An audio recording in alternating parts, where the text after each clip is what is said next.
Soeharto bukan inisiator serangan umum 1 Maret.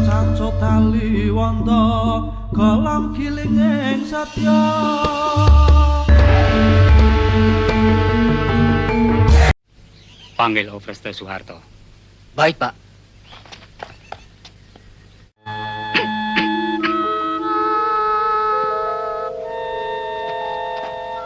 Siap menunggu perintah, Pak.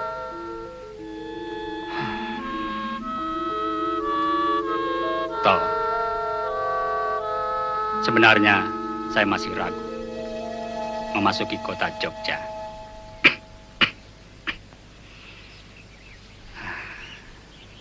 Jangan-jangan perdamaian Rumroyen yang sekarang ini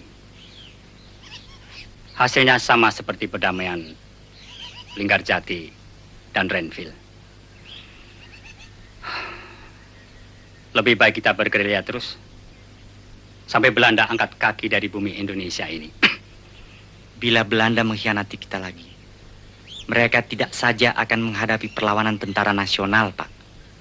Mereka akan menghadapi perlawanan seluruh rakyat. Perjuangan rakyat semesta, Pak.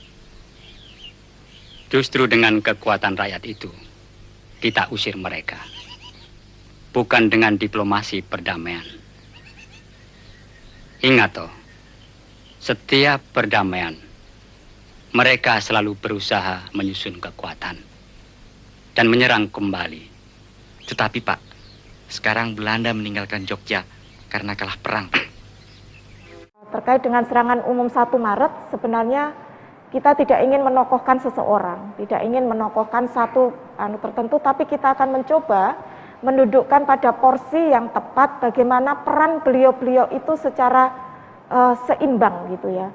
Sama, di bagian menimbang diktum ketiga itu, di sana secara jelas menyebutkan inisiatif dari serangan umum ini adalah di Sultan Hamengkubuwono IX.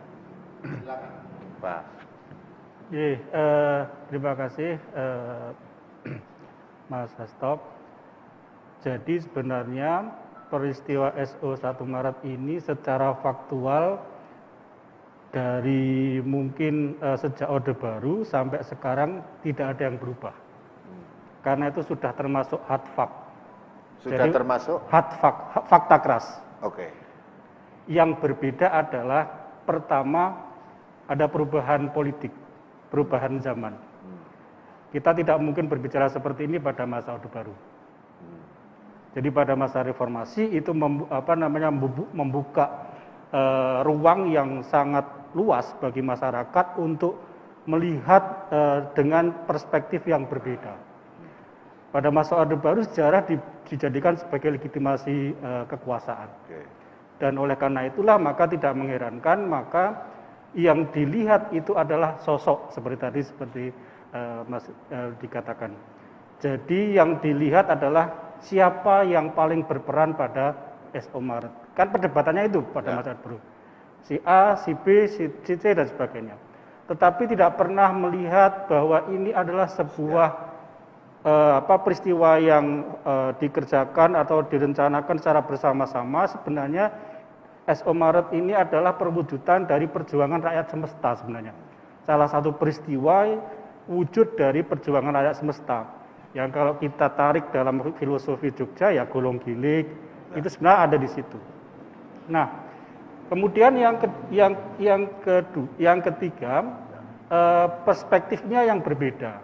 Jadi kita dalam memandang SO Maret sekarang itu adalah sebagai tadi seperti di Budian mengatakan bahwa menempatkan tokoh itu sesuai proporsionalnya. Jadi semua mempunyai peran yang seimbang. Ya. Jadi tidak lagi menokohkan atau kemudian mengkultuskan satu tokoh tertentu. Sehingga disitulah kemudian kalau menurut saya ini adalah kita menemukan puzzle yang selama ini tidak dilihat dalam keistimewaan Yogyakarta. Sehingga kemudian ketika SO 1 Maret ditetapkan sebagai hari penegakan kedaulatan, maka ya keistimewaan itu menjadi sempurna.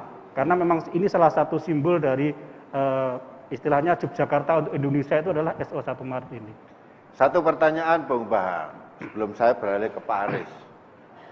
Anda terlibat di dalam proses Ya. pembuatan naskah akademik ini ya.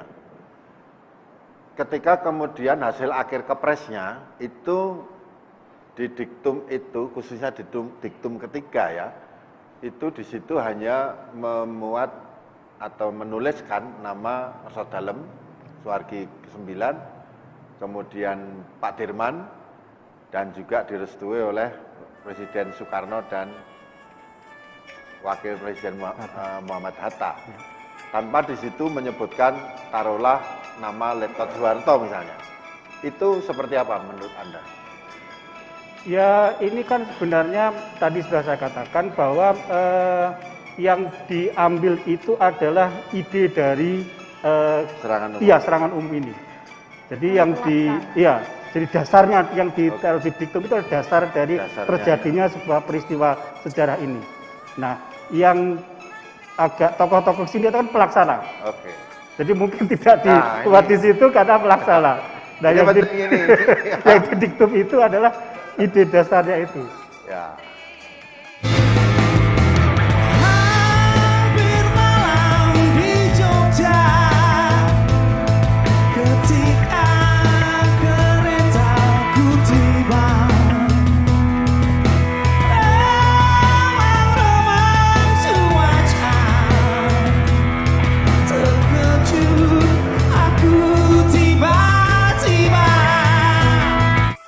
Dalam serangan umum 1 Maret tahun 1949, Kolonel Soeharto diposisikan sebagai pelaksana lapangan.